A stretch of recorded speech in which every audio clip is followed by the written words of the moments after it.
Bismillahirrahmanirrahim. Assalamualaikum warahmatullahi wabarakatuh.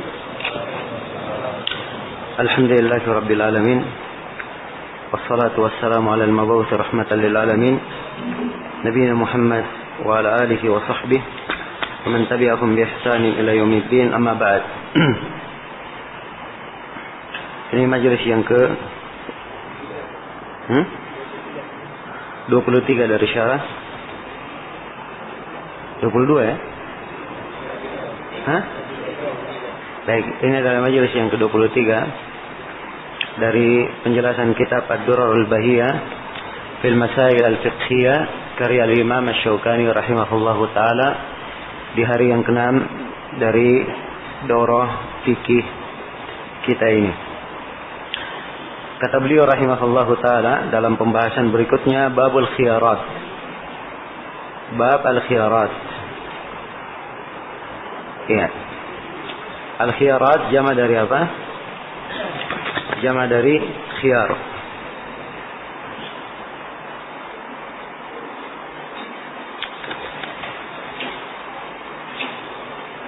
Nah. Jama dari khiyar, dan khiyar secara bahasa adalah al-istifa wal-intiqa.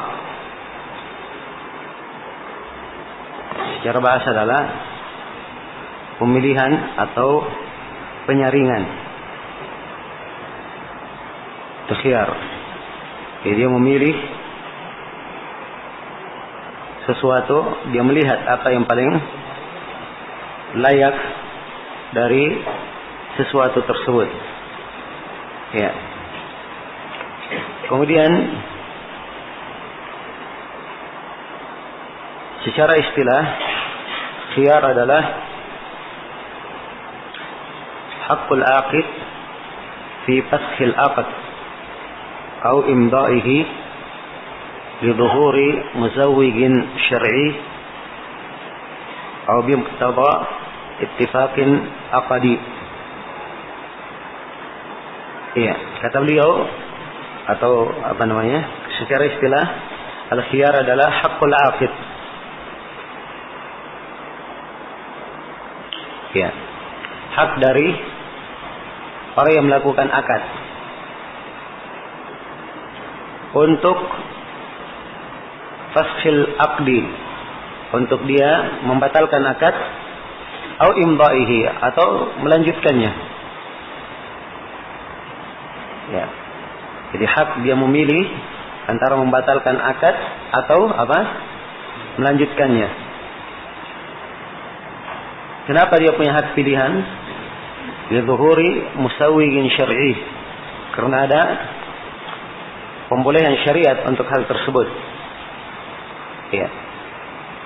Jadi boleh dibatalkan atau boleh dia memilih antara dibatalkan atau tidak karena ada dari syariat yang membolehkannya. Au bi muqtada ittifaqin aqdi, atau sebelumnya ada akad yang telah disepakati. Jadi telah bersepakat, misalnya kalau begini maka boleh dikembalikan, misalnya. Maka ini tidak ada masalah. Jadi secara umum al-khiyar itu adalah hak untuk apa? Ya. Hak seorang yang membeli atau melakukan akad untuk membatalkan akad itu atau apa? Atau melanjutkannya. Ya, dan ini dari keadilan di dalam syariat kita. Seorang yang membeli barang, kadang dia melihat pada barang tersebut ada aib misalnya, atau ada cacat, maka dia punya hak untuk mengembalikannya. Dia punya hak untuk apa? Mengembalikannya. Ya. Walaupun tertulis di notanya dilarang, barang yang dibeli sudah dilarang dikembalikan. Ya. Tapi kalau memang aib tersebut adalah aib yang harus dia pertanggungjawabkan, harus dia terima untuk dikembalikan. Jelas ya? Ini dihukum pengadilan tentunya. Ya, kalau dihukum untuk mau pergi tuntut di tokonya tidak mau, ya selain lagi masalahnya. Jelas ya? Tapi kalau misalnya di sebuah pengadilan, Ada orang yang beli barang, terus pembelinya atau si penjualnya tidak mau menerima kembali, maka dia bisa dituntut di pengadilan untuk hal tersebut. Kalau memang dia mengembalikannya dengan apa? Dengan sebuah alasan yang syar'i atau sebuah ketentuan kesepakatan yang telah disepakati sebelumnya. Jelas ya? Dan khiyar ini ada 8 bentuk. Yang dinamakan khiyar, ya, ada 8 macam. Yang pertama adalah khiyarul majlis. Yang pertama adalah khiyar apa? Khiyar al-majlis. Ya, sebagian dari khiyar ini ada yang akan diterangkan oleh Asy-Syaukani, tapi saya terangkan aja dulu semuanya, kemudian kita baca ucapan Asy-Syaukani rahimahullah. Jadi yang pertama adalah khiyar al-majlis. Ini khiyar di majlis. Ya. 2 orang yang melakukan transaksi, si penjual dan si pembeli, sudah mereka saling tawar-menawar. Ya. Tawar-menawar, ini berkata ini barang harganya 100.000. Ya. Si pembeli berkata tidak boleh kurang. Jelas? Barangnya dia pegang terus cerita-cerita. Ya. Maka ini selama keduanya masih di tempat tersebut, maka kalau dia ingin tetap melanjutkan membeli, silakan dia lanjutkan membeli. Ingin dia batalkan, boleh dia apa? Dia batalkan. Ini yang disebut dengan nama khiyar al-majlis. Iya. Dan Nabi SAW telah bersabda, al-bay'ani bil khiyar ma lam yatafarraqa. Iya. 2 orang yang saling transaksi bil khiyar, punya khiyar, selama keduanya tidak berpisah. Selama keduanya belum apa? Belum berpisah. Khiyar yang kedua adalah khiyar asy-syart. Khiyar asy-syart. Khiyar asy-syart ini khiyar dengan syarat. Jadi dia beli motor, dia katakan ini motor saya beli, tapi saya diberi waktu. Dalam waktu 3 hari melihat. Maksudnya dia ingin coba motor ini, dia cocok dalam waktu 3 hari dengan motor ini atau tidak. Ya, jelas ya? Mungkin saja dia ingin memastikan tentang keadaan motornya misalnya. Ya. Maka sepanjang disepakati 3 hari bisa dikembalikan. Ya, diberi waktu apa? Khiyar 3 hari. Maka dalam 3 hari misalnya kalau dia ingin kembalikan, maka hal tersebut adalah apa? Adalah boleh. Ya, dalilnya kita kembali kepada dalil umum tentang syariat khiyar, dan Rasulullah bersabda al-muslimuna ala syurutihim. Kaum muslimin di atas apa? Syurut, syarat dan perjanjian mereka. Baik, khiyar yang ketiga adalah khiyar al-ghaban. Khiyar al-ghaban. Khiyar al-ghaban ini adalah dia punya hak untuk mengembalikan. Ya, dia punya hak untuk khiyar dikarenakan adanya ghaban. Adanya apa? Adanya ghaban. Dia merasa telah tertipu. Ya, atau merasa telah terlalu apa, kalau dia beli misalnya harga barangnya biasanya 100.000, ya, dia beli sama orang itu 300.000. Maka ini apa namanya? Ya, terlalu banyak dia diambil darinya keuntungan. Ya, ini bisa dibahasakan tertipu, bisa dibahasakan apa? Ya. Apa dia terlalu banyak dikuras darinya apa? Keuntungan, ya. Maka ini khiyar al-ghaban. Kapan terjadi hal yang seperti ini, maka boleh dia apa? Khiyar, dia kembalikan. Ya. Boleh dia khiyar, dia mengembalikannya. Dan khiyar ghaban ini pada 3 bentuk disebutkan oleh para ulama. Bentuk yang pertama adalah talaqi ar-rukban. Dan ini sudah kita terangkan tentang talaqi ar-rukban, bagaimana larangannya. Ya.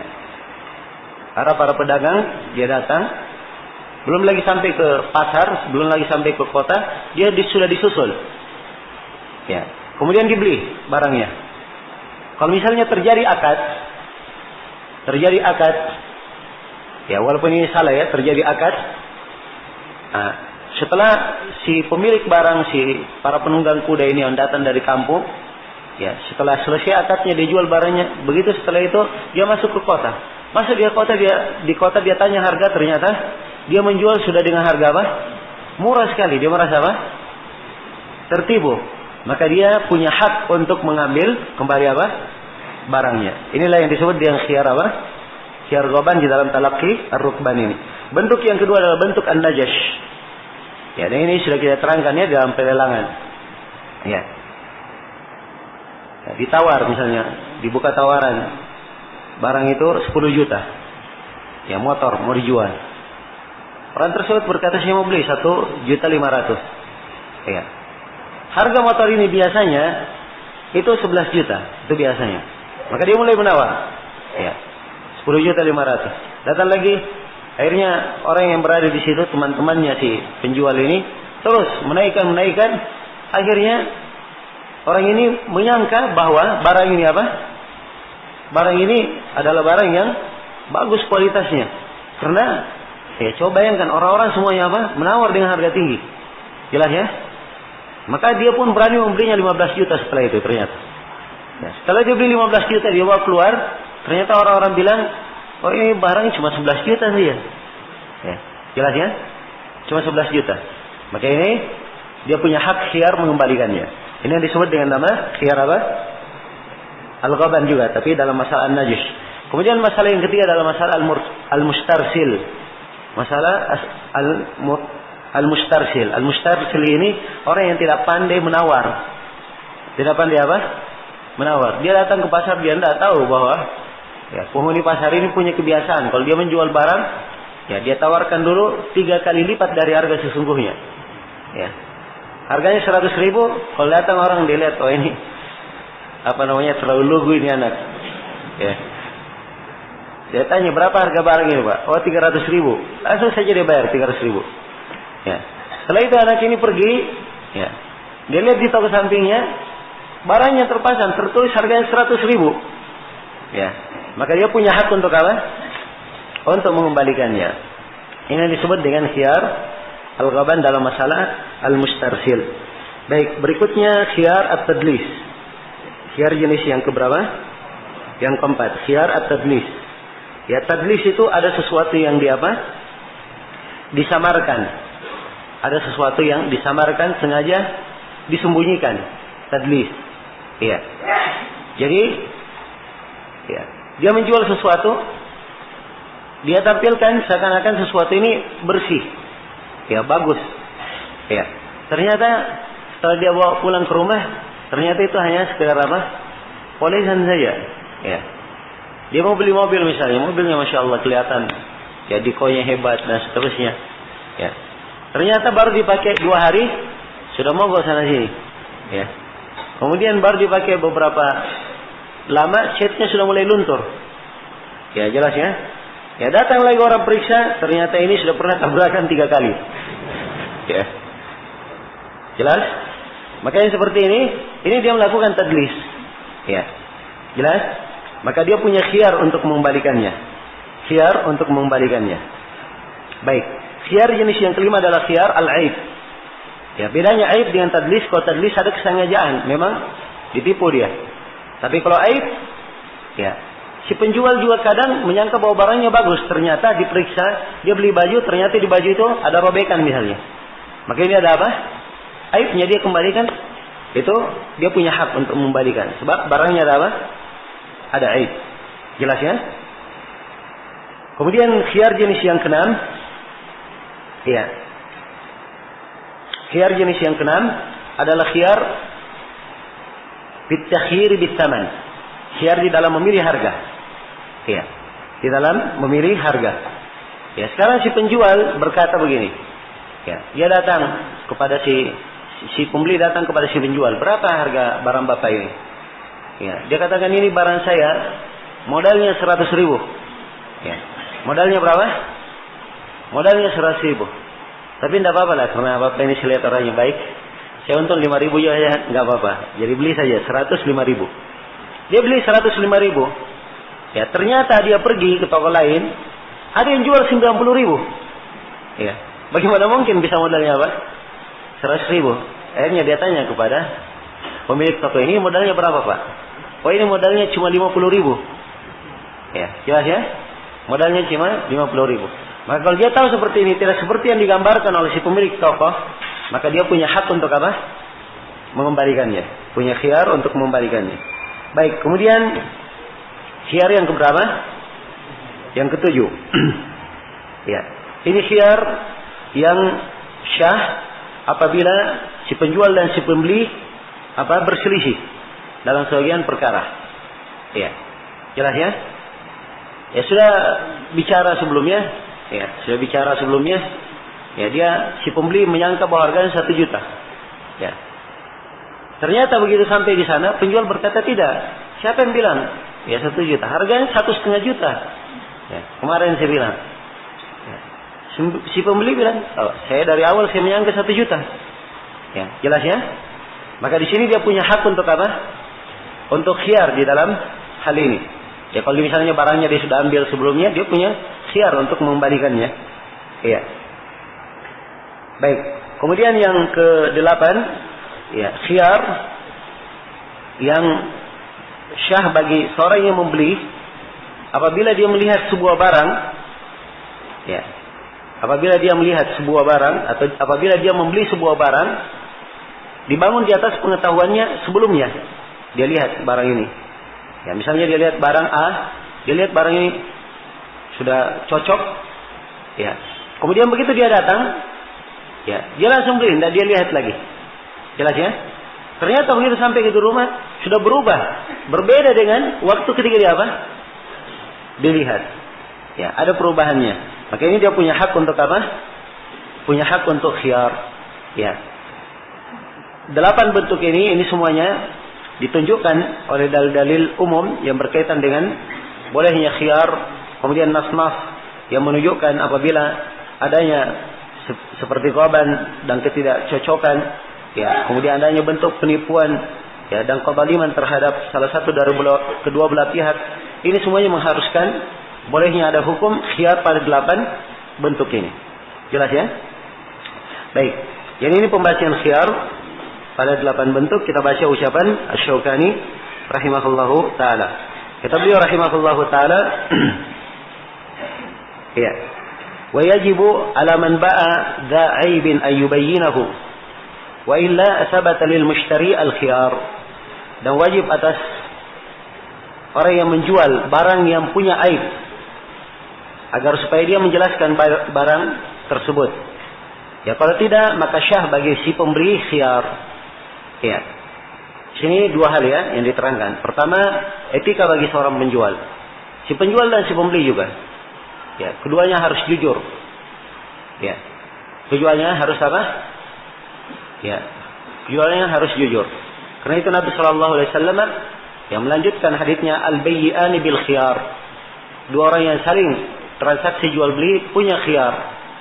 Fa in sadaqa wa bayyana burika lahuma fi bai'ihima. Wa in katama wa kadaba muhiqat barakatuh bai'ihima. Ya, apabila keduanya saling jujur dan saling transparan. Saling jujur dan saling apa? Transparan. Ya. Maka akan diberkahi jual beli, transaksi jual beli mereka berdua.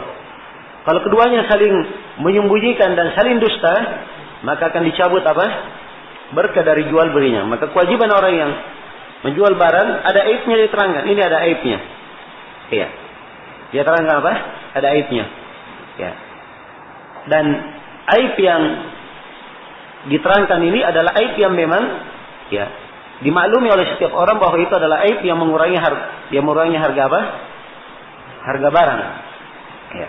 Kalau misalnya dia jual baju misalnya, ya, baju ini ada sobeknya. Maka ini jelas ya mengurangi harga apa? Harga barang. Atau pada baju tersebut melekat kotoran yang tidak bisa dibersihkan. Maka ini merubah harga barang. Tapi kalau baju tersebut melekat padanya debu, ya. Dan debu ini biasanya dicuci sudah apa? Sudah hilang. Maka yang seperti ini bukan hal yang dengannya sabit dikatakan ada khiyar. Jelas ya? Baik. Kemudian yang kedua di sini terangkan tentang khiyar al-aib. Jadi kalau ada aib seperti itu, ya, mushtari punya hak untuk apa? Untuk khiyar. Ini telah kita terangkan ya.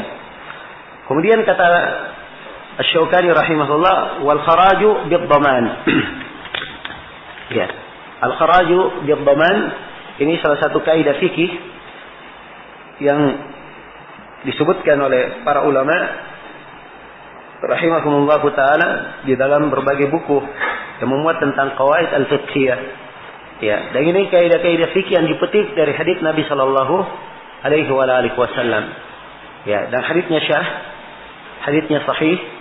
Ya, dikeluarkan oleh Imam Ahmad, Ahli Sunan dan selainnya, disahihkan oleh Ibnu Hibban, Al-Hakim, At-Tirmidzi, Ibnu Khuzaimah dari hadits Aisyah, anna Nabi sallallahu alaihi wasallam qada anna al-kharaj bid-dhaman.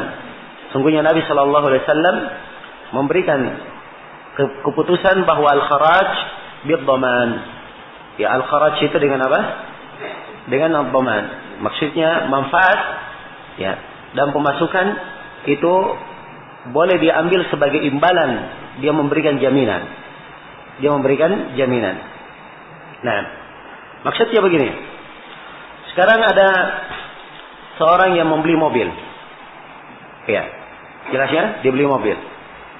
Ya. Mobil ini ketika dia beli, dia pakai 10 hari. Dia pakai berapa? 10 hari. Ya, selama 10 hari, setelah 10 hari nampak bahwa mobil ini ada kerusakan yang sangat fatal padanya. Ya, baru nampak setelah berapa? 10 hari. Maka di sini apa? Dia punya hak khiyar atau tidak? Hah? Dia punya hak untuk apa? Untuk khiyar. Kan begitu? Nah, sekarang selama 10 hari ini kan tentunya dia manfaatkan. Ya kan? Dia pakailah. Ya.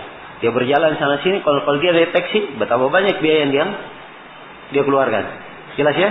Sekarang manfaat dalam 10 hari ini siapa yang membayarnya? Milik siapa manfaat ini? Maka Nabi tentukan dengan kaidah ini, bahwa manfaat di sini adalah milik siapa? Si pembeli. Ya, milik si pembeli. Sebagaimana andai kata mobilnya ini rusak atau hilang, siapa yang menanggungnya? Pembeli atau menjual?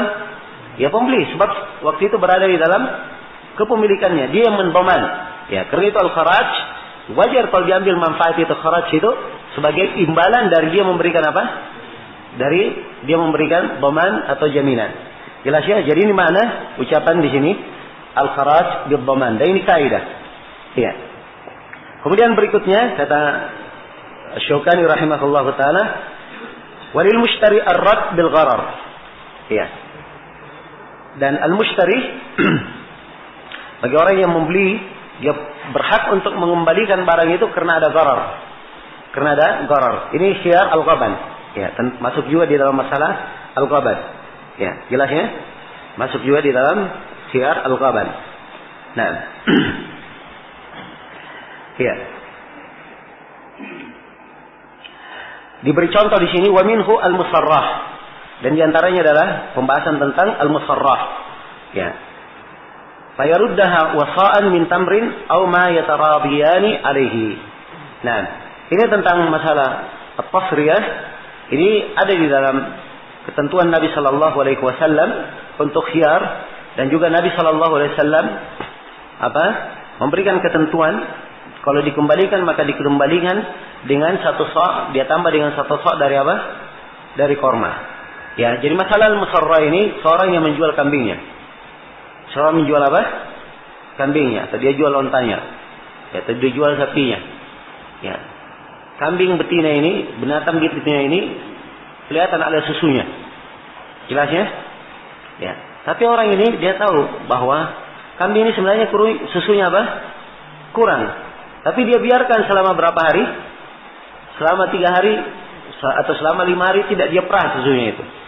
Ya, sehingga kelihatan ketika akan dijual maka kelihatan apa? Susunya membengkak. Ya, orang yang melihat, wah ini bagus ini kambing ini. Ya, banyak susunya ini.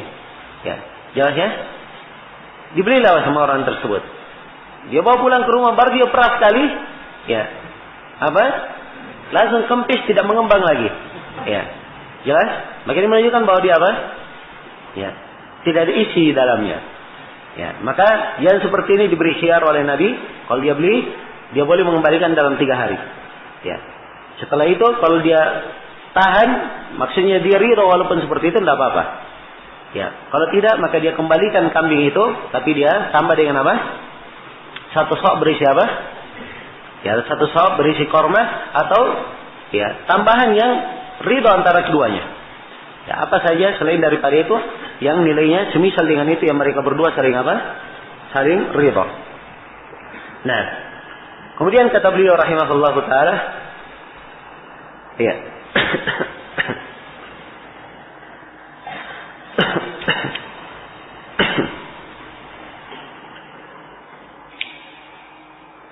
Ya.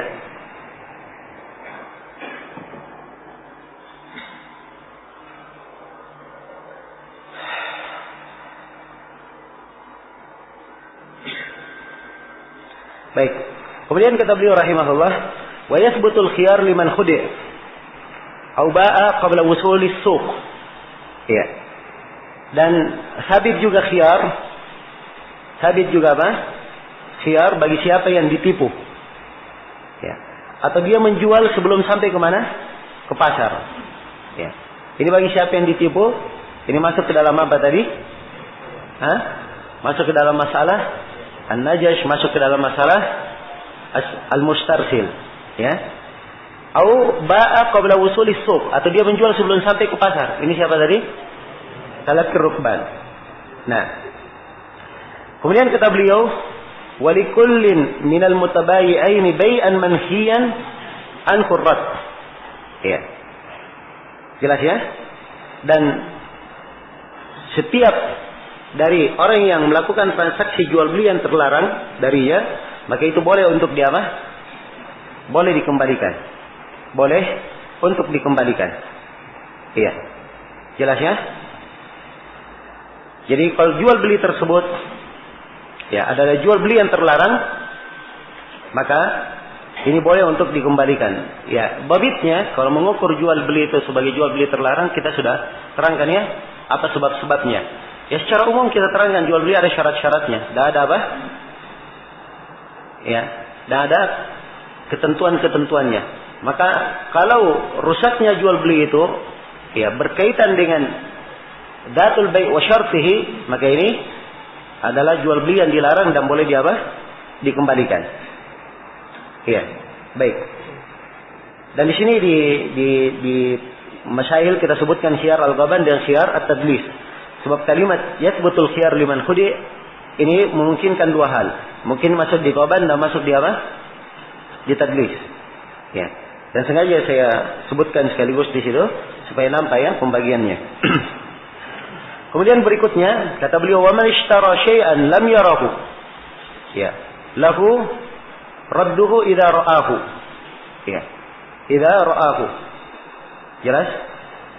Dan siapa yang membeli sesuatu yang dia belum lihat, maka dia bisa mengembalikannya apabila dia melihatnya. Apabila dia melihatnya. Dan ini ke dalam masalah yang ke-8 yang kita sebutkan tadi, ya khiyar yang bentuk ke-8, dan itu biasa juga disebut dengan nama khiyar apa? Al-khalaf. Nah itu di pembahasan yang ke-6 kita sebut khiyar al-khalaf. Ya. Dan dia kaitannya apa dengan sifat? Ya, kaitannya dengan sifat. Ya. Jadi dia melihat sifatnya sudah apa? Sudah berubah. Ya. Dan khiyar bentuk yang ke berapa? Ke-6 atau ke-7 itu kalau dia khiyarnya berkaitan dengan harga. Ya. Semuanya ini bisa oleh sebagian para ulama semuanya dihitung langsung sekaligus dengan nama khiyar apa? Khiyar al-khalaf. Tapi kita rinci dengan 8 bentuk itu tadi, itu lebih detail ya, lebih detail. Baik. Kemudian kata beliau, walahu raddu mashtarahu bi khiyar muddatan ma'lumah qabla inqidaiha. Ini nunnya 2 ya, dikurangi 1 itu nunnya.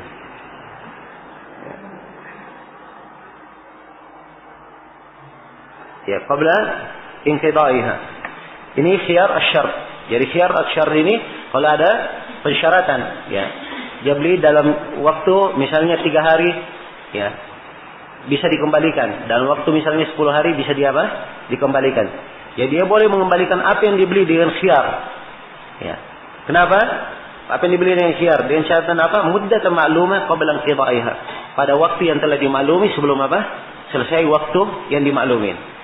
Ya, itulah syiar asyart yang kita terangkan tadi. Kemudian yang kedelapan, kata Syaukani, wa idza ikhtalafa al-bay'ani fal qawlu ma yaquluhu al-bai'. Apabila dua orang saling dua orang yang bertransaksi penjual dan pembeli berbeda pendapat, berbeda ucapannya. Ini berkata, si penjual berkata enggak, ini harganya 100.000. Si pembeli berkata tidak, kamu tadi bilang 80.000 misalnya. Maka yang dipegang adalah ucapan siapa? Ucapan si penjual. Ya, dan kalau terjadi yang seperti ini, si pembeli bisa apa? Bisa khiyar, bisa membatalkan. Jelas ya? Baik. Selesai sudah ya berkaitan dengan pembahasan al-khiyar. Kemudian berikutnya kata Syaukani rahimahullahu taala babus salam. Bab as-salam. Ya, salam secara bahasa al-i'ta' wa taslif. Al-i'ta' wa taslif. Dia memberi sambil memberikan apa? Memberikan waktu luang. Ya, dan secara istilah as-salam adalah bai'un mausufun fid dhimmah. Bai' mausufun fid dhimmah bi badalin yu'ta ajilan. Ya. Jadi salam adalah bai' mausufun fid dhimmah. Ya.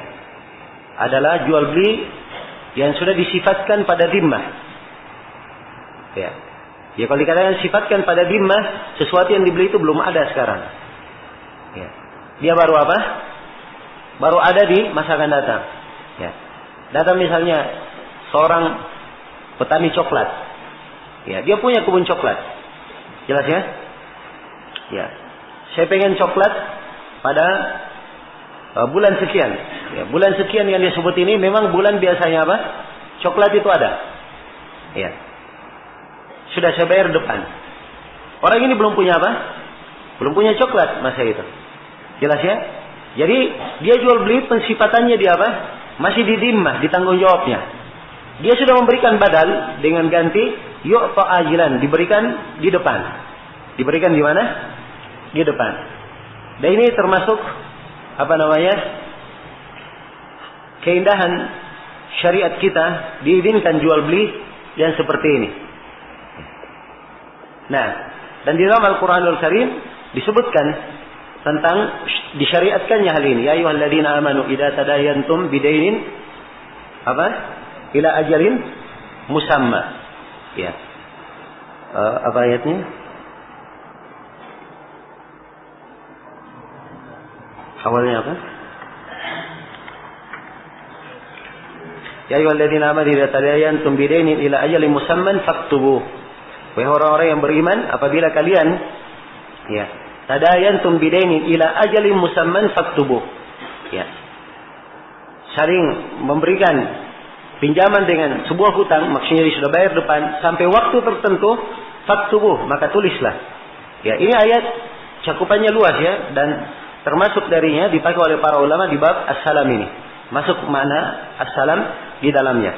Dan di antara hal yang menegaskan tentang disyariatkannya as-salam adalah hadis Rasulullah sallallahu alaihi wasallam yang diriwayatkan oleh Imam Al-Bukhari dan Imam Muslim dari hadis Ibnu Abbas radhiyallahu taala anhu. Di mana Nabi sallallahu alaihi wasallam atau Ibnu Abbas berkata, qadima Rasulullah atau qadama Nabi sallallahu alaihi wasallam al-Madinah wa hum yuslifuna fi thimar as-sana was sanatain. Nabi sallallahu alaihi wasallam datang ke Madinah. Ya, jadi beliau datang ke Madinah, ternyata penduduk kota Madinah mereka biasa memberikan salaf pada buah-buahan 1 tahun atau 2 tahun.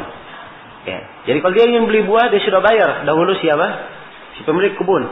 Untuk 1 tahun atau 2 tahun. Ya, dia pesan sudah untuk 1 tahun dan 2 tahun. Maka melihat hal yang seperti ini transaksi yang mungkin benar, mungkin salah. Maka Nabi langsung memberikan ketentuan. Di sini adalah ketentuan as-salaf. Apa ketentuan as-salam? Kata beliau, man aslafa falyuslif fi kailin ma'lum wa wazdin ma'lum ila ajalin ma'lum. Ya. Baik, di sebagian riwayat man aslafa fi syai'in falyuslif fi kailin ma'lum wa wazdin ma'lum ila ajalin ma'lum. Siapa yang memberi salaf pada sesuatu, ya, salaf itu sama dengan salam ya. Ya. Jelas ya, sama dengan salam. Kadang dibahasakan salam dengan kata apa? salaf. Walaupun kata salaf dia bisa bermakna pinjaman. Ya, dia bisa bermakna al-qard. Ya. Tapi di sini maksudnya adalah salam.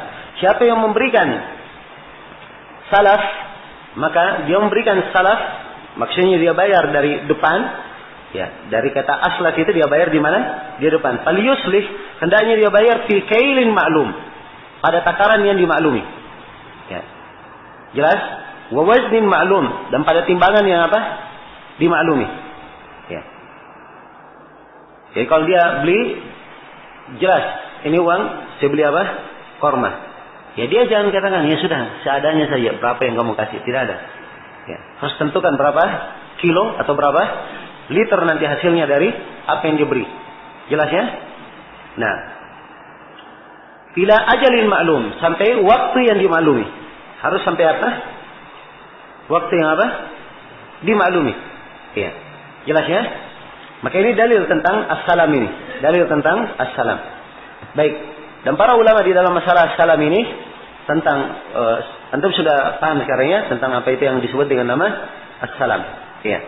Dan ini adalah hal yang sangat penting bagi manusia sebab ya, ini menguntungkan siapa? Hah? Si pemilik kebun dan menguntungkan juga si pembeli. Semuanya saling diuntungkan.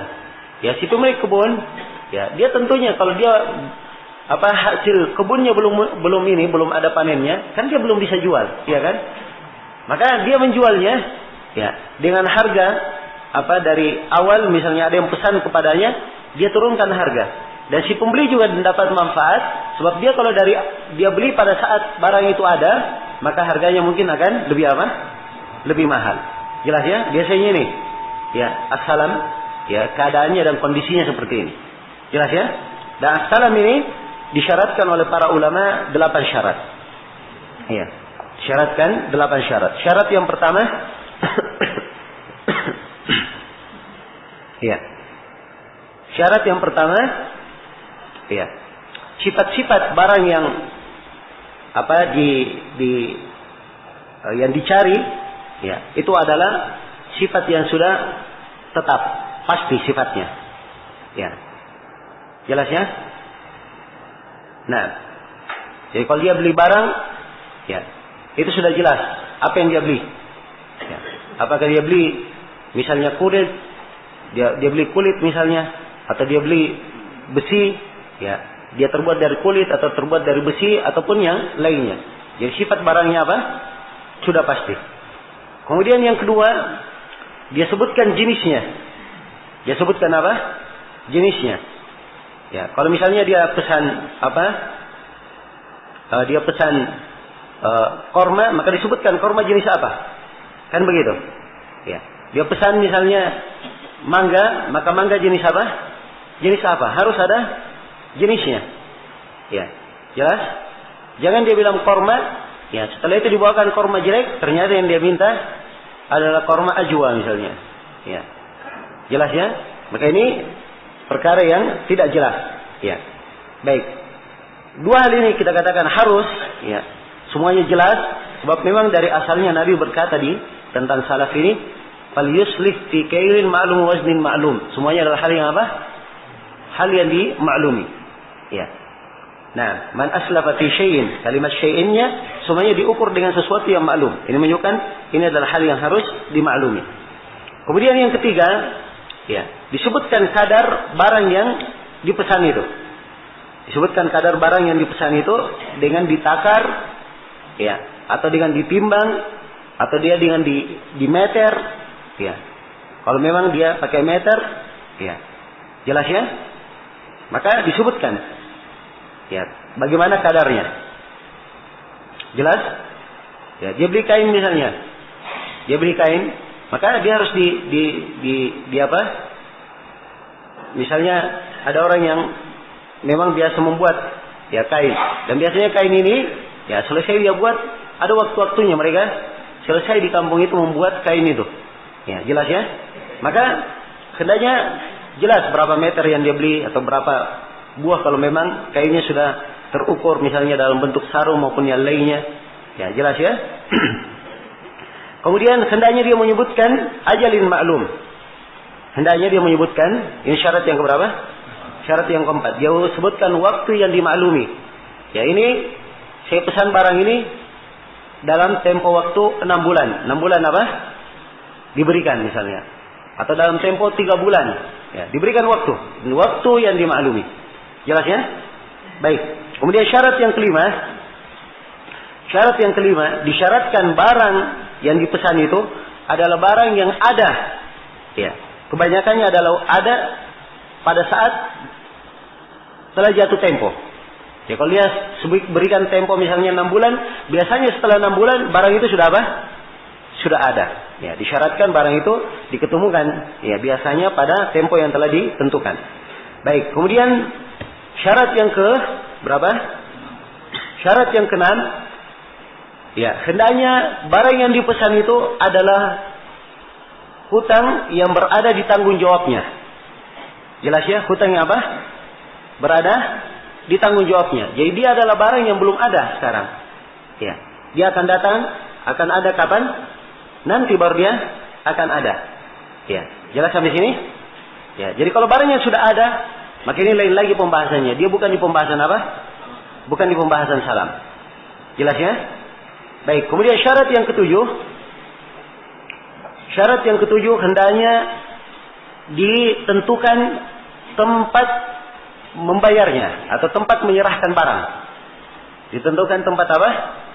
Menyerahkan barangnya. Misalnya ada yang pesan misalnya dia bayar, datang orang dari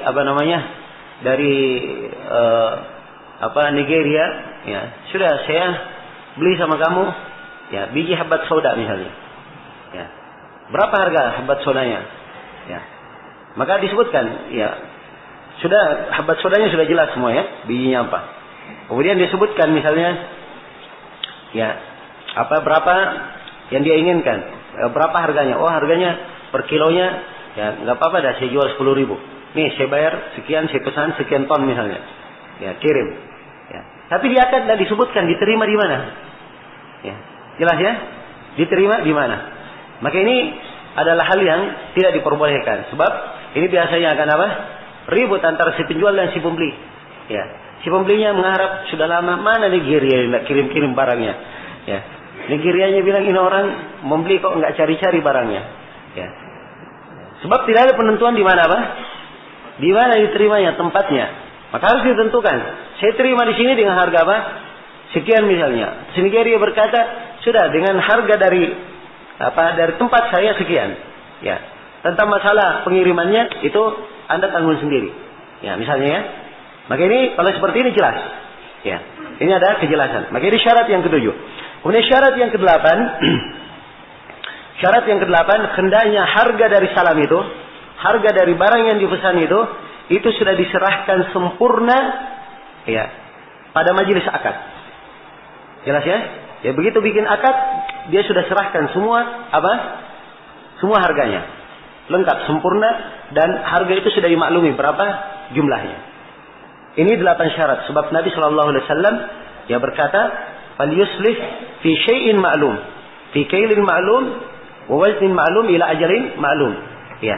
Jadi ada pada sesuatu yang falyuslih fi kailin ma'lum, wa waznin ma'lum ila ajalin ma'lum. Ya, kalimat falyuslih itu menunjukkan salafnya sudah apa? Sudah diserahkan. Ya. Sudah diserahkan. Baik. Maka ini 8 syarat, 8 ketentuan as-salam. Kapan ketentuan ini ada, maka dia syah sebagai apa? Sebagai as-salam. Nah, di sini mungkin ada sebagian orang yang kadang salah memahami antara as-salam dengan al-istisna. Dengan apa? Al-istisna. Al-istisna itu bentuk lain, akad lain.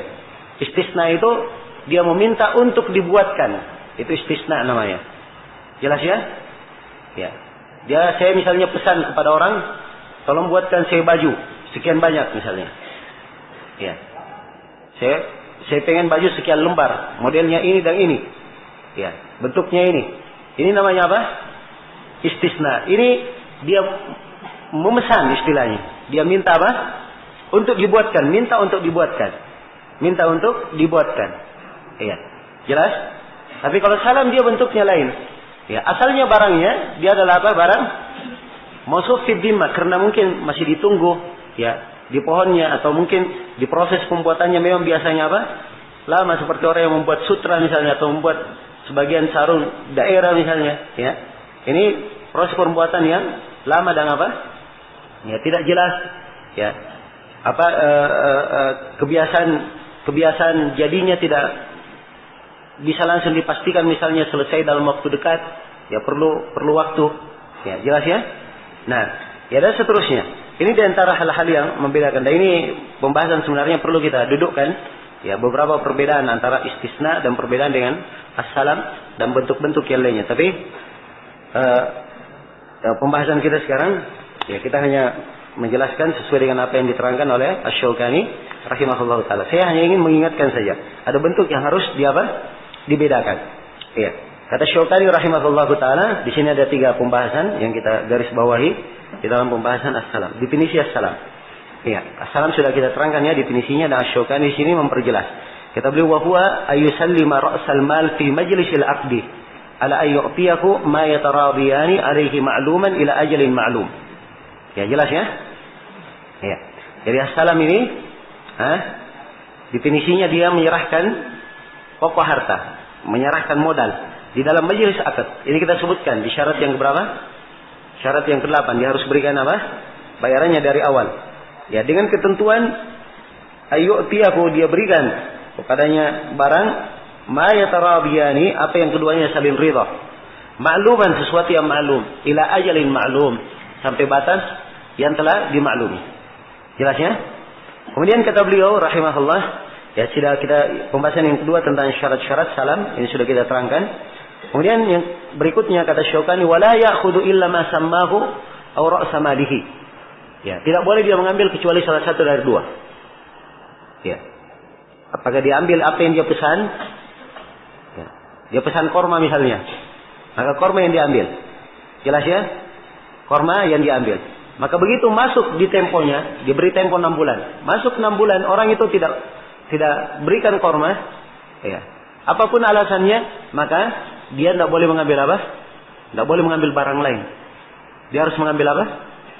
Mengambil hartanya dulu. Mengambil uangnya yang dia sudah bayar. Nah, kalau dia ingin bikin akad baru dengan orang tersebut, misalnya orang itu bilang, saya tidak punya korma. Ya. Gimana kalau saya ganti saja dengan apa?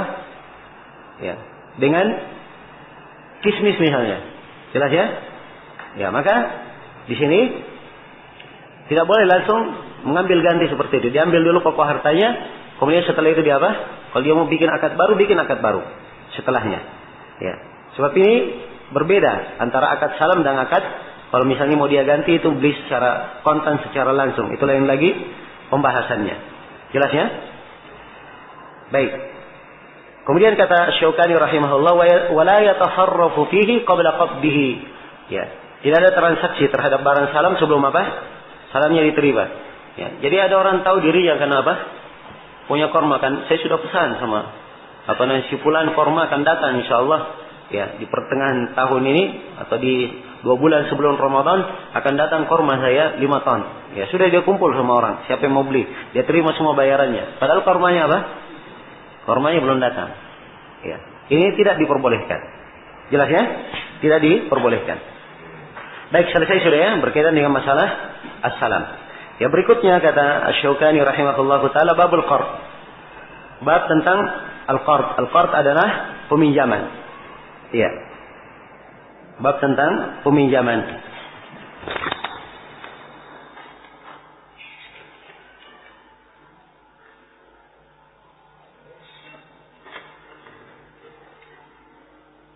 Ya. Al-qard secara bahasa artinya adalah al-qata', memotong. Ya. Adalah apa? Memotong. Ya, jadi dipinjamkan karena dia potongkan dari hartanya sesuatu yang diberikan kepada siapa? Si peminjam.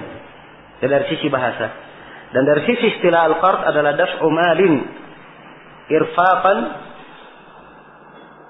liman yantafi'u bihi wa yaruddu badalah. Ya. Daf'u malin, dia memberikan harta. Irfaqan, dengan maksud apa? Ya, memberikan bantuan, keringanan. Ya, memberikan keringanan. Liman yantafi'u bihi. Ya. Bagi siapa yang mengambil manfaat darinya. Siapa yang mengambil manfaat darinya. Wa yaruddu badalah, dan orang itu mengembalikan gantinya. Mengembalikan apa? Gantinya. Itu pinjaman. Ya, kalau kita bahasakan dengan bahasa umum kita, ya diberi sesuatu, kemudian setelah itu sesuatu itu dikembalikan gantinya. Jelas ya? Jika dikembalikan gantinya, itulah pinjaman. Baik. Sini kita sebutkan tadi irfaqan. Sebab akad itu di dalam bab muamalah itu ada 4 jenis akad. Ada 4 jenis akad. Ada uqud al-mufawadat atau ada uqud al-muawadat. Ya, al-mufawadat, dan ada uqud al-muawadat ya. Uqud al-muawadat. Kemudian yang kedua ada uqud at-tabarruat. Kemudian yang ketiga ada uqud al-irfaqat. Kemudian yang keempat ada uqud asy-syarikat. Ya. 4 jenis akad. Yang pertama adalah akad mufawadat. Yang ada apa? Yang ada uqud muawadat, yang ada pertukaran di situ. Itulah akad jual beli, akad sewa menyewa, ya. Sebab ada apa? Ada pertukaran. Ini memberikan bayaran, ini memberikan apa? Gantinya, apakah dalam bentuk barang, bentuk manfaat maupun yang lainnya. Yang kedua ada uqud sifatnya tabarruat. Sifatnya sumbangan, ya. Sifatnya sumbangan, pemberian, ya, kedermawanan, ya. Inilah di pembahasan apa? Nah, masuk di dalamnya pembahasan wakaf nanti, pembahasan wakaf, pembahasan hadiah, pembahasan hibah. Nah, ini masuk ke dalam pembahasan apa? Akad tabarruat. Jelas ya? Terus akad yang sifatnya ada akad yang sifatnya irfaqat. Ya, dia memberikan keringanan untuk orang. Ya, memberikan keringanan. Ini akan ada pembahasannya di bab al-qard. Ya, di bab al-qard. Ya, jelas ya? Dan sebagainya memasukkan al-qard ini di al-irfaqat dimasukkan ke mana? Ke pembahasan at-tabarruat, dimasukkan ke pembahasan tabarruat, dan diganti yang keempatnya dengan uqud at-tawthiqat. Uqud yang sifatnya tawthiq, seperti ar-rahan, ya, dan yang semisal dengannya. Ya, ar-rahan, al-wadi'ah, dan yang semisal dengannya. Baik. Kemudian berikutnya adalah akad apa? Asy-syarikat. Ini di pembahasan syarikat yang kita akan jelaskan nanti insyaallah taala, pembahasan tentang persyarikatan. Baik. Ya, sekarang kita kembali ke dalam permasalahan apa? Syariat peminjaman. Ya, syariat peminjaman. Nah, kata Syaukani rahimahullah, yajibu irja'u mislihi. Pertama di sini kita buka pembahasan tentang meminjam itu adalah hal yang apa? Adalah hal yang disyariatkan, sebab di dalamnya terdapat dia meringankan beban saudaranya, dan Nabi sallallahu alaihi wasallam telah menganjurkan hal ini. Dalam hadits Abi Hurairah yang diriwayatkan oleh Imam Muslim, "Man naffasa an muslimin qurbatan fid dunya, naffasa Allahu anhu qurbatan min qurabi yaumil qiyamah." Ya, siapa yang membebaskan dari seorang muslim sebuah kesusahan di dunia, ya, maka sebuah hal yang dia terdesak di dalamnya di dunia, maka Allah akan berikan kelapangan, ya, untuknya pada sebuah kesusahannya dari kesusahan di hari kiamat. Jelas ya? Baik. Jadi dia adalah hal yang disyariatkan dan disepakati oleh para ulama tentang ya bolehnya adanya saling bolehnya memberikan pinjaman dan bolehnya meminjam, ya, dengan ketentuan-ketentuan yang telah ketentuan-ketentuan yang sebagiannya akan kita bahas di sini. Ya, kata Syaukani, yajibu irja'u mislihi. Dia wajib mengembalikan apa yang semisal dengannya. Ya. Nah, dia wajib mengembalikan pinjaman semisal dengan apa yang dia pinjam. Ya. Ya, kalau dia pinjam 100.000, dia kembalikan apa? 100.000. Ini kalau dia dalam bentuk harta. Kalau dia pinjam dalam bentuk benda, maka dikembalikan benda tersebut sesuai dengan apa?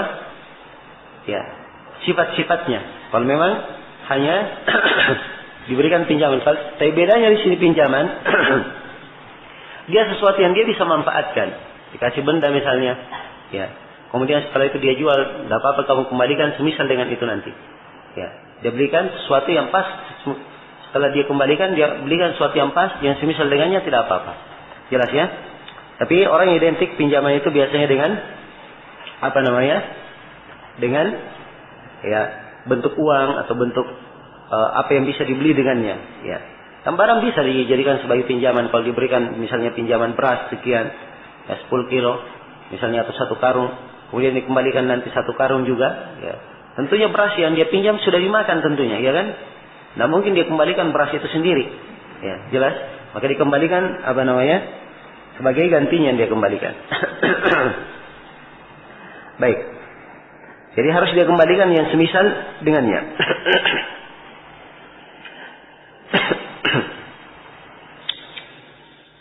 Kemudian kata Syukani rahimahullah, wa yajuzu an yakuna afdala atau aktsara idza lam yakun masyrutan. Ya. Dan boleh dia mengembalikan lebih afdal daripada itu atau lebih banyak kalau tidak disyaratkan. Kalau tidak apa? Disyaratkan. Ya. Jadi saya misalnya pinjam dari si A. Saya pinjam uang darinya misalnya 1 juta. Ya. Begitu saya kembalikan, saya tidak kembalikan 1 juta, saya kembalikan 1 juta apa? 100, 1 juta 200, mungkin saya kembalikan 1 juta 500. Ya. Boleh atau tidak? Ya, menurut Syukani ini boleh dengan satu ketentuan. Ya, si A dari awal tidak apa? Tidak mensyaratkan. Kalau si A dari awal mensyaratkan, saya pinjamkan, tapi dia mensyarat ketika kamu kembalikan apa? 1 juta 100, lebihkan 100, maka ini hukumnya apa? Hukumnya riba. Jelas ya? Baik. Ya. Dalil tentang bolehnya hal ini diterangkan di dalam sejumlah hadis. Di antaranya hadis Jabir riwayat Bukhari dan Muslim. Ya. Ataitu Nabi sallallahu alaihi wasallam wa kana li alaihi daynun faqadani wa zadani. Saya mendatangi Nabi sallallahu alaihi wasallam, ya, dan saya ya punya piutang terhadap beliau. Ya. Perhatikan ya, Nabi sallallahu alaihi wasallam berhutang ke siapa? Ya, ke Jabir. Ini menunjukkan bahwa berhutang itu kadang dia adalah hal yang dibutuhkan oleh seorang. Yang namanya manusia, kadang dalam kehidupannya dia kadang terdesak untuk apa? Meminjam sesuatu. Ya. Dan itu tidak mengulangi kevalihan seseorang dan tidak mengulangi apa? Keagamaan seseorang sepanjang dia berjalan sesuai dengan apa? Sesuai dengan apa yang sewajarnya di dalam hutang piutang itu dan dia kembalikan. Jelas ya? Dan Nabi sallallahu alaihi wasallam manusia yang paling afdal, beliau juga ya pernah berhutang dari siapa? Dari Jabir. Itu pun di dalam masalah hutang ini tentunya Nabi sallallahu alaihi wasallam ya telah menjelaskan akan beberapa sudut ya bahayanya dan seseorang semampu mungkin untuk menjaga dirinya tidak untuk apa? Tidak berhutang sebab tidak ada yang tahu ya ajal itu kapan datang menjemputnya dan seterusnya ya. Nah, dalam hutang itu adalah tanggung jawab yang tetap harus dia pertanggungjawabkan pada apa? Pada hari kiamat. Nah, maka Jabir pun berkata, saya mendatangi Nabi dan saya punya ya piutang terhadap beliau. Faqadani, maka Nabi membayar saya. Ya, melunasi saya, wazadani, dan beliau menambahku. Dan beliau apa? Menambahku. Ya, jelas ya? Baik. Kemudian kata beliau, wafis, kata disebut juga oleh Syukani di syarah, wafis sahihaini. Ya, dan di dalam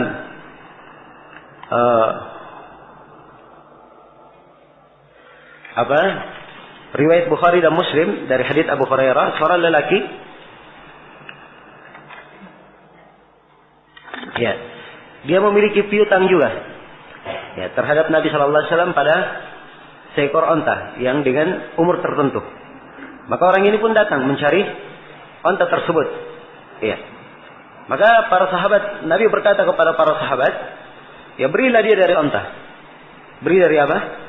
Dari onta umur yang kita ambil onta dia dari sebelumnya. Nah, ini kemungkinan di sini Nabi sallallahu alaihi wasallam mengambil onta ini ya mungkin untuk diri beliau dan mungkin digunakan untuk apa? Kemaslahatan kaum muslimin. Sebab memang kadang di dalam di sebuah perkara dakwah misalnya ya kadang ada ya dilihat inisiatif nggak apa-apa kita pinjam dulu dari sebagian orang. Jelas ya? Untuk menjalankan sebuah kegiatan yang penting misalnya. Nanti kita bayar. Jadi pinjaman tersebut ini pinjaman bukan terhadap orang tertentu. Sebab Nabi sini berkata, "U'tuhu", dia perintah kepada sahabat. Mungkin ini dibayar setelah masuk zakat di dalam apa? Di dalam hal itu baru dilunasi. Jelas ya? Fatalabu sinnahu. Maka mereka pun mencari umurnya. Onta sesuai dengan umur yang dipinjam darinya. Falam yajidu illa sinnan fawqaha. Maka tidak diketemukan darinya umur kecuali onta yang lebih tua saja. Maka Nabi berkata, "Oh tuh, berikan dia." Ya, berikan dia. Nah, kemudian orang tersebut berkata, orang tersebut berkata, Aufaitani aufakallah. Engkau telah melunasi saya, semoga Allah senantiasa memberikan pelunasan untukmu. Maka Nabi SAW berkata, Inna khairakum ahsanukum qada'an. Sungguhnya sebaik-baik kalian adalah orang yang paling baik ketika dia mengqada, ketika dia membayar. Ya, dan telah saya sebutkan ya hadits Abu Hurairah sebelumnya dari Ibnu Umar, di mana Rasulullah SAW bersabda, rahimallahu imra'an samhan idza ba'a wa samhan idza ishtara wa samhan idza iqtada. Semoga Allah merahmati seorang hamba yang dia ini pemurah kalau dia membeli. Iya, dermawan kalau dia membeli. Dan dia dermawan ketika apa? Menjual. Dan dia dermawan ketika apa? Ketika membayar hutangnya. Ketika membayar hutangnya. Jelas ya? Maka ini semuanya dari nas-nas yang menunjukkan ya boleh untuk melebihkan sepanjang tidak ada pensyaratan sebelumnya. Ya. Jadi di sini kita berikan kaidahnya. Kalau seorang membayar hutangnya, dia berikan kelebihan. Setelah hutang selesai baru dia lebihkan, ini hukumnya apa? Hukumnya boleh. Tapi kalau hutangnya belum selesai baru dia bayar, boleh atau tidak? Ini tidak boleh. Misalnya dia punya uang, dia punya hutang berapa? Ya 1 juta. Ya. Sudah dikasih sebelum lunas hutangnya dikasih ini 100.000. Ya, 1 juta itu tetap bagi saya. Ya, jelas? Ini boleh atau tidak? Ini tidak diperbolehkan. Sebab ini apa? Riba. Dan ini ditegaskan oleh Syaukani dalam pembahasan berikutnya. Ya. Kata beliau rahimahullah. Nah, wala yajuzu ay yajurra al-qardu naf'an lil muqridi. Ya, dan tidak boleh pinjaman itu, al-qard itu, dan tidak boleh pinjaman itu, ya itu memberikan manfaat bagi si peminjam. Jelas ya, tidak boleh pinjaman memberikan manfaat bagi siapa? Bagi orang yang memberikan pinjaman. Ya, saya ulangi, tidak boleh ya, orang yang memberikan pinjaman atau tidak boleh sebuah pinjaman itu memberikan manfaat kepada orang yang apa? Memberi pinjaman. Nah, seorang misalnya memberi pinjaman. Ini uang 10 juta. Ya. Uang 10 juta. Maka orang yang tersebut berkata, ya ini uang 10 juta, tidak apa-apa kamu pakai motor saya dulu. Ya, jelas ya? Kamu pakai apa? Motor saya. Maka ini dia pakai motornya, ini manfaat atau bukan? Manfaat. Maka ini manfaat yang dia dapatkan karena hutang. Ini hukumnya apa? Hukumnya riba. Jadi kaidah umumnya kullu qardin yajurru naf'an fahuwa riba. Setiap pinjaman yang ada manfaat di belakangnya, maka itu dihitung sebagai apa? Dihitung sebagai riba. Dihitung sebagai riba. Jelas sampai sini? Ini hadits ada nas dari sebagian konteks hadits Nabi yang bunyinya seperti itu. Kullu qardin yajurru naf'an fahuwa riba. Tapi ada kelemahan di dalamnya. Ada kelemahan di dalam sanadnya.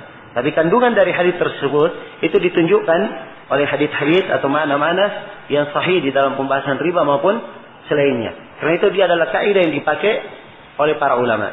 Ya, dan berjalan di lisan para ulama. Kullu qardin yajurru naf'an fahuwa apa? Fahuwa riba. Setiap pinjaman yang di belakangnya diambil keuntungan, maka itu adalah apa? Ada riba. Dan ini banyak sekali ya pembahasannya. Banyak sekali pembahasannya. Nah, di antara pembahasan yang sering ditanyakan ya, tentang sawe yang digadaikan. Ya. Misalnya seorang minta pinjaman. Ya, jelas ya? Pinjaman dari seorang. Sudah, kasih pinjaman 10 juta. Ini sawah saya sebagai jaminannya. Ya, bahasanya begitu jaminannya. Tapi ada tambahan berikutnya. Silahkan kamu gunakan selama saya apa? Silahkan kamu kelola sepanjang apa? Saya belum bayar. Nah, pengelola di sini, dia kalau mengelolanya ini apa namanya? Ini manfaat. Dan ini dihitung apa? Dihitung riba. Ya, kalau dia hanya sekedar menggadaikan saya sebagai jaminan, itu tidak ada masalah. Tapi kapan dia manfaatkan, ini artinya dia mengambil manfaat di belakang apa? Pinjaman. Dan itu dihitung riba. Jelas ya? Baik. Maka diperhatikan. Ya, kalau ada pinjaman jangan sampai apa? Ada manfaat. Ya, demikian pula kadang seorang datang, dia pinjamkan orang di sebuah toko, misalnya. Dia kasih sebuah toko pinjaman. Ya, bahkan orang ini mungkin bikin toko karena apa? Ya, dia pinjamkan. Begitu orang ini datang belanja, ya, di toko tersebut, maka diturunkan harga-harganya. Ya, jelas ya? Diturunkan apa? Harga-harganya. Ini boleh atau tidak? Hah? Ini sangat zahir sekali nampak bahwa diturunkan karena apa? Ya, karena ya gara-gara pinjaman itu. Jelas ya? Maka ini hukumnya riba. Jelas? Hukumnya riba. Contoh lain. Nah, seorang misalnya sebuah perusahaan misalnya punya pinjaman dari perusahaan yang lain. Suatu saat, ya, dia datang membawa hadiah atau tidak usah jauh-jauh perusahaan. Anggaplah misalnya saya punya hutang kepada seorang. Saya punya hutang kepada siapa? Si A misalnya. Suatu hari saya datang ke rumah si A. Saya berikan hadiah untuknya. Ya, ini boleh atau tidak? Hah? Ya, ini yang saya ingin jelaskan. Ini perlu dirinci. Jelas ya? Perlu dirinci. Kalau sebelumnya saya biasa, ya, tiap kali ke rumahnya saya bawakan hadiah biasa begitu. Ya. Ini sudah kebiasaan sebelum berhutang. Ada hutang maupun tidak ada hutang, itu saya lakukan. Maka itu apa? Tidak ada masalah. Tapi kalau saya memberi gara-gara hutang, maka ini yang dipermasalahkan. Ya, jelas ya? Karena itu sering kita kaitkan. Kullu qardin yajurru naf'an. Setiap pinjamannya yang memberi apa? Manfaat. Kalau dia kasih manfaat bukan karena pinjaman, maka itu apa? Tidak ada masalah. Jelas ya? Ya, walaupun orang itu berkata saya ikhlas, tidak apa-apa. Ya. Di sini bukan masalah ikhlas dengan tidak ikhlas. Ya, di sini masalah dia memberi manfaat itu dihitung apa? Dihitung apa? Riba. Ya. Sama dengan sebagian orang dia beri modal misalnya ada orang yang jualan. Ya, dia jualan apa namanya? Anggaplah misalnya dia jualan makanan pokok.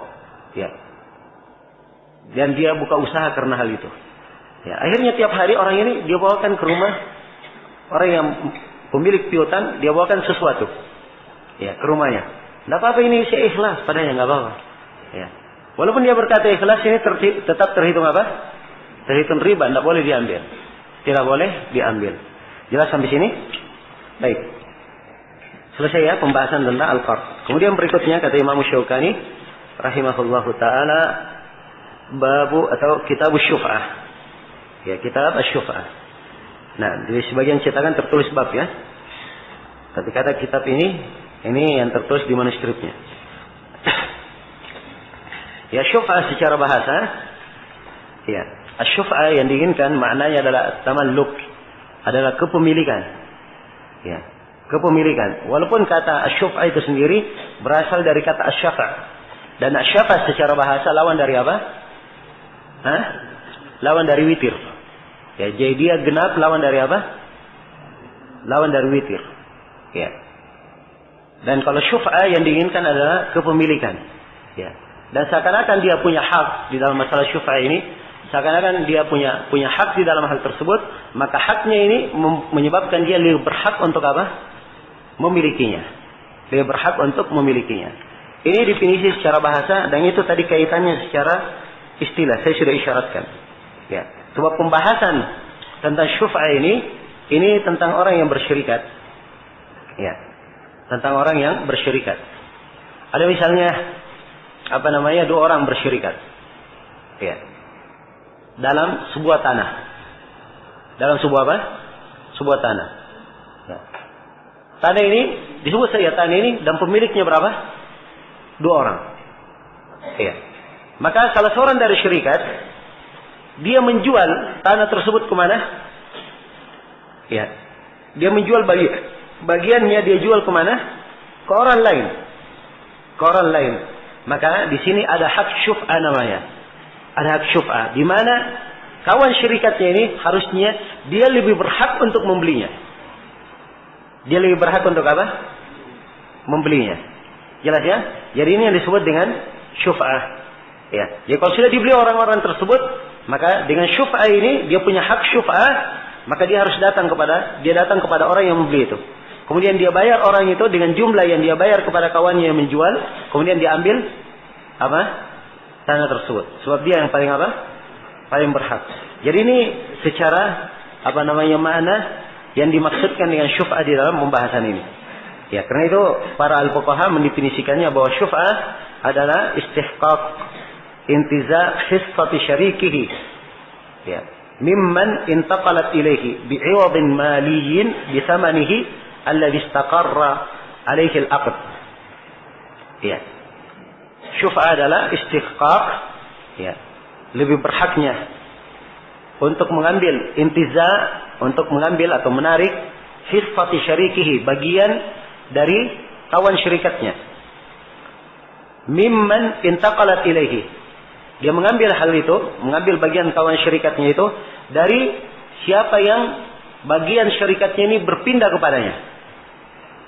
Ya, berpindah ke mana? Kepadanya. Ya. Bi'iwadin maliyyin. Ya. Berpindah kepada orang itu dengan membayar apa? Dia dengan membayar harta. Ya. Bisa manihi. Maka orang ini mengambil dengan memberikan apa? Harganya yang dia bayar. Alladzi istaqarra alaihi al-aqd, yang akan dibangun di atas hal itu. Jadi nampak dari sini bahwa syuf'ah ini punya 3 sudut. Ya. Pertama, ada seorang syirikat. Ya. Ada seorang apa? Syirikat yang dia ini punya hak di dalam sebuah tanah atau sebuah apa namanya? Kepemilikan bangunan atau sebuah perusahaan dan lain sebagainya. Jelas ya? Ini yang pertama. Ya, ini ketentuan yang pertama, sudut yang pertama, adanya syirikat. Kemudian yang kedua, adanya bagian dari apa? Bagian dari barang atau bagian dari kepemilikan yang sudah dijual oleh orang lain kepada orang lain. Ini sudut yang kedua. Jadi barangnya yang dijual. Kemudian yang ketiga adalah si pembeli. Jelas ya? Yang ketiga adalah apa? Si pembeli. Nah, jelas sampai sini. Jadi 3 sudut. Ya. Saya beri contoh supaya lebih jelas. Ya. Cara misalnya seorang apa? Dia beli sebuah perusahaan. Perusahaan ini ada 3 saham di dalamnya. Ada apa? Berapa saham? Berapa pemilik saham? 3 pemilik saham. Setiap orang punya berapa? Sepertiga. Ya, jelas? Maka salah seorang dari pemilik perusahaan ini, sepertiga sahamnya dijual kepada orang lain. Ya. Ini kalau dijual kepada orang lain, kan membahayakan 2 orang syirikatnya, ya kan? Pertama, orang lain ini siapa? Ya, kan begitu. Kemudian yang kedua, mereka ada kecocokankah di dalam kerja? Kemudian yang ketiga, siapa tahu yang orang yang jual ini nanti adalah memang lawan bisnisnya atau lawan apanya. Ini akan membahayakannya. Jelas ya? Ya. Maka syariat memberikan keutamaan bahwa kalau salah satu dari 3 orang yang bersyirikat ini ingin menjualnya, yang paling berhak membelinya adalah siapa? 2 syirikatnya. Itu yang paling berhak untuk apa? Membelinya. Jadi kalau dia sudah jual ya kepada orang lain, berarti di sini sudah ada berapa? 3 sudut. Ya. Si teman syirikatnya 2 orang ini, kemudian si pembeli, kemudian bagian yang ketiga, sepertiga bagian yang telah apa? Dijual. Jelas ya? Nah, 2 orang syirikatnya ini berhak memiliki syuf'ah. Dia punya apa? Punya hak syuf'ah di dalamnya. Iya. Punya hak syuf'ah. Jelas ya? Dia punya hak syuf'ah dengan cara dia datang kepada, kalau temannya sudah menjual walaupun dia tidak bilang, maka cukup dia ke pengadilan saja, maka si pengadilan, orang-orang pengadilan akan memanggil siapa? Si pembeli ini. Ya. Kemudian dia katakan, ini barang asalnya dijual kepada apa? Yang paling berhak membelinya adalah 2 syirikatnya. Maka 2 syirikatnya sudah siap membeli dengan harga yang kamu beli dengannya. Dia bayar. Jelas ya? Dia membayarnya. Iya, jelas sampai sini? Nah, dia membayarnya dan itu hak kembalinya. Ini ketika dia yang lebih berhak, inilah yang disebut dengan nama apa? Dengan nama syuf'ah. Ya, dengan nama syuf'ah. Jelas sampai sini ya? Baik. Ya.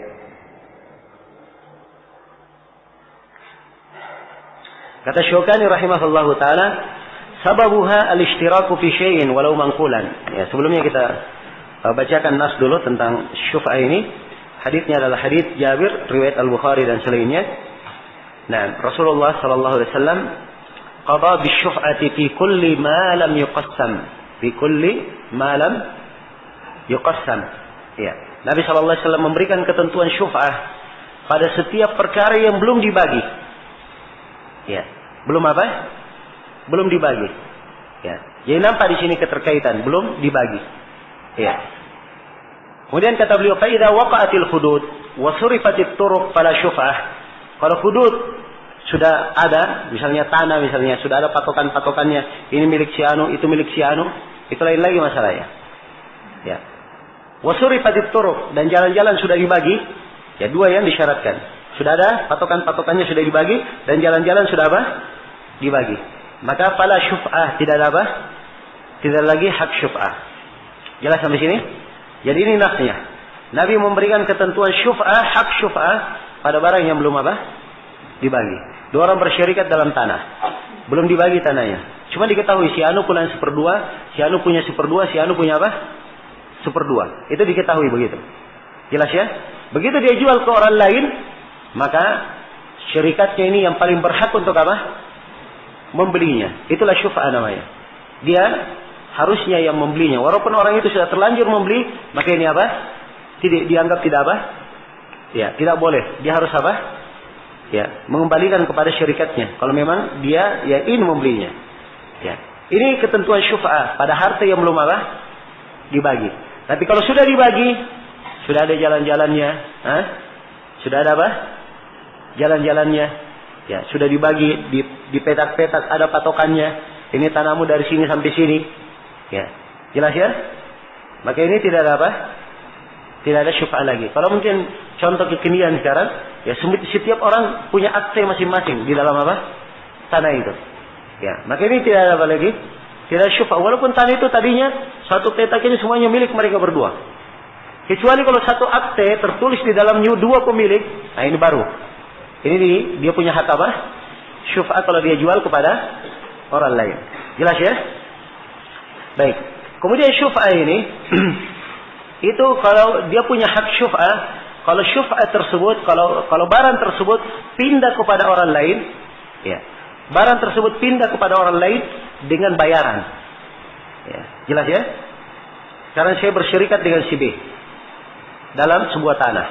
B menjual bagiannya, dia menjual. Ya. Menjual berarti si B dibayar kan? Ya. Si bayar oleh si C yang membeli. Misalnya si C yang membeli. Ya. Maka di sini saya punya hak syuf'ah. Saya lebih berhak membeli apa? Bagian si B ini. Saya datang kepada si C bahwa saya lebih berhak membelinya. Saya sisa membayar si C berapa harga yang dibayar oleh siapa? Si B. Ya. Nah, ini kalau tentunya hubungan antara dua orang saja tidak ada masalah. Jelas ya? Tapi ini banyak diterangkan hukum karena memang ini yang dipakai patokan di mana? Di pengadilan kalau ada tuntutan. Ya kalau misalnya saya menuntut kawan saya, kenapa dijual kepada si anu? Siapa? Si B. Walaupun si B si B jual kepada si C. Walaupun si C setelah itu sudah bikin sertifikat, sudah hak milik dia. Kalau saya datang ke pengadilan, saya ingin membelinya, maka wajib pengadilan memanggil si C dan si C diwajibkan untuk menjual tanah itu sebagaimana harga dia belinya dari si B kepada saya. Jelas ya? Jadi ini yang dimaksud dengan pembahasan apa? Pembahasan syuf'ah. Jadi ada harta yang diberikan oleh si C. Ya, tapi di sini oleh para ulama, ya mereka bahas sebuah pembahasan. Ya, ini ingin saya ingatkan. Jadi sekarang misalnya si B dia meninggal, si B. Kawan saya ini apa? Meninggal. Maka otomatis barang ini, tanah ini pindahnya kemana? Dia pindahnya ke ahli warisnya. Pindah ke ahli waris dengan dibayar, dijual atau gimana? Ya, ini pindah secara otomatis, tidak ada yang bisa menghambatnya. Sebab itu adalah hukum Allah Subhanahu wa Ta'ala. Maka yang seperti ini saya tidak punya hak syuf'ah. Tidak boleh saya datang kepada ahli warisnya, sudah saya bayar saja kalian. Saya lebih berhak untuk apa? Memberinya, tidak ada. Jelas ya? Baik, karena itu disyaratkan di definisi bi'iwadin mali. Ya, orang yang membeli itu dia bayar dengan apa? Dengan harta. Dia bayar dengan harta. Ya. Tapi di keadaan tertentu misalnya, ya, Misalnya ada si A, ya saya masih kisah yang sama ya. Saya dengan si B. Si B berkata, ini saya tidak jual, tapi tanahku ini saya cerahkan kepada si C, saya hibahkan. Istilahnya apa? Saya hibahkan. Ya, ini boleh atau tidak? Ya. Makanya dilihat dia hibahkan kemana. Ya, jelas ya. Kalau dia hibahkan misalnya untuk sebuah pondok pesantren atau sebuah kegiatan Islami yang mengelolanya, diambil keuntungannya, ini tidak ada masalah. Jelas ya. Tapi kalau dia hibahkan kepada si C, ya, maka ini kelihatannya ada apa? Ada hila, ada kerjasama di dalamnya. Ya. Dan hila yang seperti ini menyebabkan harus tetap ada syuf'ah bagi saya. Saya lebih berhak untuk apa? Untuk membelinya. Jelas ya? Baik. Selesai sudah penjelasan global tentang masalah syuf'ah ini. Berikutnya kata Syaukani rahimahullah, sababuha al-ishtiraku fi syai'in walau manqulan. Ya. Sebab dari syuf'ah ini adalah bersyirikat dalam sesuatu walaupun manqulan, dipindah. Jadi ini penjelasan tentang syarat syuf'ah. Ya, kita sudah terangkan ya apa definisi syuf'ah, dan dari definisinya itu nampak ada syarat-syarat yang telah kita terangkan. Ya, dan terangkan di sini oleh Syaukani bentuk sebab adanya istirak itu adalah salah satu ketentuan syaratnya. Kemudian kata beliau walau manqulan. Ya. Jadi Syaukani di sini mensyaratkan bahwa syuf'ah itu tidak harus pada tanah dan tidak harus pada apa? Pada harta yang tidak bisa dipindah. Walaupun harta itu bisa berpindah, itu juga ada syuf'ah. Jelas ya? Ada syuf'ah. Ya. Nah, di sini Syaukani menguatkan pendapat yang kedua, sebab memang ada dua pendapat di kalangan para ulama di dalam masalah ini. Ya. Para ulama berbeda pendapat tentang masalah barang apa saja yang boleh ada syuf'ah di situ. Barang apa saja yang boleh apa? Ada syuf'ah di situ. Ya. Kalau kita bersyirikat pada bumi dan pada bangunan, ya, bumi atau bangunan, ya, tadi saya beri contoh perusahaan ya. Ya, kalau memang nampak di situ bangunannya, jelas ya. Ya, bersyirikat maka ini ada syuf'ah, jelas. Ada syuf'ah di dalamnya. Tapi kalau dia adalah hal yang berpindah, seorang bersyirikat dalam beli mobil, misalnya, dia bersyirikat dalam beli onta, jelas? Ya, saya bersyirikat dengan orang misalnya beli mobil, ya. Mobilnya harganya 200 juta, saya punya 100 juta, dia punya 100 juta, jelas? Tiba-tiba bagiannya dia jual, tanpa seizin saya, ya secara otomatis saya akan apa? Banyak masalah, orang yang saya tidak kenal, ya. Maka saya harus mengatur pembagian dalam menggunakan apa? Menggunakan mobil ini. Nah, Syaukani rahimahullah, walaupun barang yang bisa berpindah sebagai mobil, itu bisa. Ada syuf'ah di dalamnya. Jelas ya, bisa apa? Ada syuf'ah di dalamnya. Tapi para ulama, ya, yang lainnya, dan ini pendapat jumhur, bahwa syuf'ah ini hanya barang yang seperti bumi, seperti tanah, seperti bangunan, dan yang semisalnya yang tidak bergerak, yang tidak berpindah. Ya, mereka berdalilkan dengan hadits Jabir tentang syuf'ah ini. Jadi qada bi syuf'ah, Nabi memberikan qada bi syuf'ah fi kulli ma lam yuqsam, pada setiap yang tidak dibagi. Jelas ya? Pada setiap yang tidak apa? Tidak dibagi. Nah, tapi setelah itu disebutkan oleh Nabi, apabila waqa'atil hudud sudah apa? Sudah dibagi-bagi. Ya. Dan jalan-jalan sudah apa? Ditentukan. Semuanya sudah jelas. Ya. Ya, bagi jumhur ini dalil bahwa syuf'ah ini pada harta yang bisa apa? Bisa dibagi dan bisa apa? Ada hudud-hududnya dan bisa dibuatkan jalan-jalan. Kalau gitu ini kaitannya dengan apa? Kaitannya dengan tanah dan bangunan dan semisal dengannya. Bukan sesuatu yang bergerak. Ini bagi pendapat jumhur. Tapi Syaukani rahimahullah tidak memandang hal itu. Beliau berpendapat setiap kepemilikan yang belum dibagi. Adapun apa yang datang setelahnya dari contoh, ya, fa idza waqa'atil hudud wa surifatit turuq, ini adalah bentuk penjelas saja. Hal yang menjelaskan. Jelas ya? Hal yang menjelaskan bagaimana bentuk yang belum dibagi itu. Ya. Jadi ini dua pendapat di kalangan para ulama di dalam hal ini. Baik.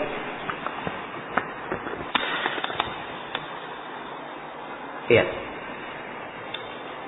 Kalau yang masyhur dalam buku-buku dan dikuatkan oleh para ulama kita seperti Syekh Shalal Al-Fauzan, Syekh Ibnu Utsaimin dan lain-lainnya, yang dikuatkan ini khusus untuk apa? Tanah dan apa? Bangunan saja dari yang tidak bergerak. Nah, kemudian kata Syaukani rahimahullahu taala, wa idza waqa'atil qismatu fala syuf'ah. Dan kalau pembagian sudah dibagi, maka tidak ada lagi apa? Syuf'ah. Ya. Jadi kalau tanah sudah dibagi, setiap orang kepemilikannya sudah jelas. Ini batasannya sampai sini, batasannya sampai sini. Ya. Si A, saya dengan si B tadi bersyirikat. Karena yang kami bersyirikat sudah dibagi dua. Ya. Patokan-patokannya sudah ada. Jelas ya? Jalan-jalannya sudah ada. Si A, si B menjual bagiannya. Ya. Menjual apa? Bagiannya. Maka tidak boleh saya datang, kemudian saya punya hak syufa'ah. Untuk apa? Untuk membelinya. Tidak ada lagi syufa'ah di sini. Sebab tanah sudah apa? Sudah dibagi. Jelas ya? Kemudian kata beliau rahimahullah, wala yahillu lisyarik ayyabi'a hatta yu'dina syarikahu. Dan tidak halal bagi seorang syarik, ya, seorang yang bersyirikat, ya, untuk menjual tanpa seizin mitranya. Itu tidak halal. Jelas ya?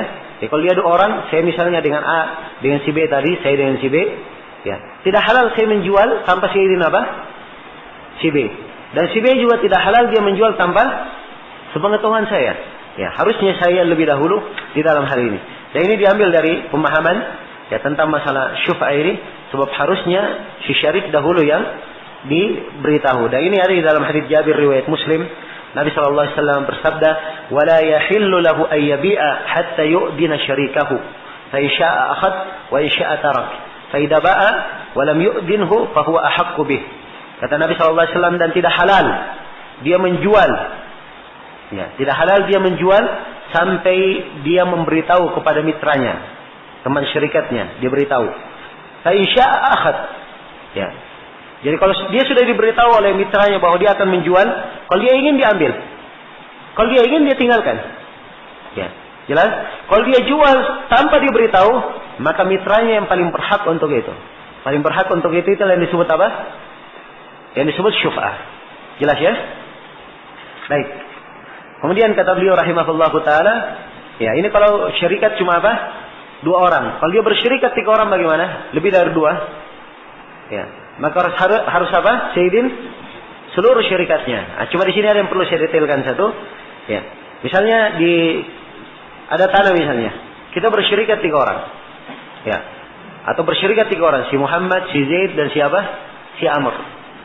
Si Amr menjual bagiannya. Ya, tanpa Sayyidin apa? Muhammad dan Amr, Muhammad dan Zaid. Maka Muhammad dan Zaid ingin syuf'ah di situ. Karena mereka 2 orang, ya, tidak boleh si Muhammad saja mau. Ya, jelas ya? Si Muhammad saja misalnya karena mereka 2 orang, oh ini harga 2 ini agak mahal untuk kita. Bagaimana kalau kita bagi 2? Ya. Ternyata keduanya mundur, ya. Dia datang kepada orang yang sudah beli, dia katakan, "Enggak. Ini asalnya tanah ini milik kawan syarikat saya. Jadi saya berhak membeli. Saya berhubung karena duit saya hanya sebagian saya beli sebagian saya." Ya. Jelas? Ini tidak diperbolehkan. Ya, sebab itu membahayakan siapa? Membahayakan orang yang membeli. Maka hanya diberi 2 pilihan. Dia beli seluruhnya, kalau dia ingin syuf'ah dia beli seluruhnya, atau kalau dia tidak bisa beli seluruhnya, dia tinggalkan seluruhnya. Dia ridha orang tersebut sebagai pemilik apa? Yang ketiga. Sebagai ganti dari Amr. Jelas sampai sini? Baik. Kemudian kata Syaukani, wala tabtulu bitarahi. Wala tabtulu bitarahi. Ya. Apakah keberadaan pengunduran waktu itu membatalkan syuf'ah? Ini 2 pendapat di kalangan para ulama. Ya. Kebanyakan para ulama berpendapat bahwa syuf'ah itu adalah fauriyah, sesegera mungkin. Ya. Dalam artian begini. Kapan misalnya saya dengan si B bersyarikat. Si B jual bagiannya kepada si C. Jelas ya? Ya. Maka kapan saya mengetahui bahwa si B sudah menjual bagiannya, maka saya harus sesegera mungkin untuk apa? Untuk membelinya, untuk syuf'ah membelinya. Saya gunakan hak syuf'ah saya untuk apa? Membeli. Ini harus sesegera mungkin. Jelas ya? Nah, sebagian para ulama berpendapat kalau dia lambat, misalnya saya lambat, saya tahu bahwa si A ini, ya, si C ini membeli dari si B kawan saya, dan saya membiarkan hal tersebut sampai 3 bulan. Ya, maka ini menurut sebagian para ulama itu hukumnya apa? Menurut kebanyakan para ulama hukumnya apa? Batal sudah syufa'nya. Karena dia sudah apa? Dia mengundur. Adanya tarahi pengunduran itu membatalkan syufa'. Tapi Asy-Syaukani di sini menekankan pendapat yang kedua. Asy-Syaukani berkata tidak ada adanya tarahi itu tidak membatalkan apa? Tidak membatalkan syuf'ah. Tidak membatalkan syuf'ah. Tapi pendapat yang kedua ini harus diberikan catatan supaya bisa menjadi pendapat yang kuat. Tarahi itu tidak membatalkan syuf'ah kalau apa? Kalau ada hal yang menunjukkan bahwa orang yang berhak memiliki syuf'ah itu dia tidak ridha dengan penjualan itu. Jelas ya? Jadi saya misalnya melihat si C membeli barang, membeli dari kawan saya si B. Ya. Saya melihatnya. Ya, tapi saya biarkan. Saya biarkan dan kelihatan bahwa saya ridha saja dia beli. Maka ini tidak ada masalah. Sudah apa? Terhitung apa? Tidak ada syuf'ah lagi bagi saya. Sebab saya sudah apa? Sudah ridha. Tapi kalau saya tidak ridha, ya. Tidak ridha, ya. Kemudian saya biarkan dia beberapa bulan, maka ini saya tetap punya apa? Punya hak syuf'ah. Sebab mungkin saja ketika saya tidak ridha, saya belum punya kemampuan untuk beli pada saat itu. Jelas ya? Mungkin beberapa bulan baru saya punya apa? Kemampuan untuk membelinya. Ya. Jelas sampai sini? Nah, ini yang dimaksudkan di sini oleh Imam Asy-Syaukani rahimahullah wala tabtulu bitarahi. Baik, sampai sini dulu ya. Selesai pembahasan syuf'ah insyaallah. Kita sambung nanti dengan pembahasan al-ijarah.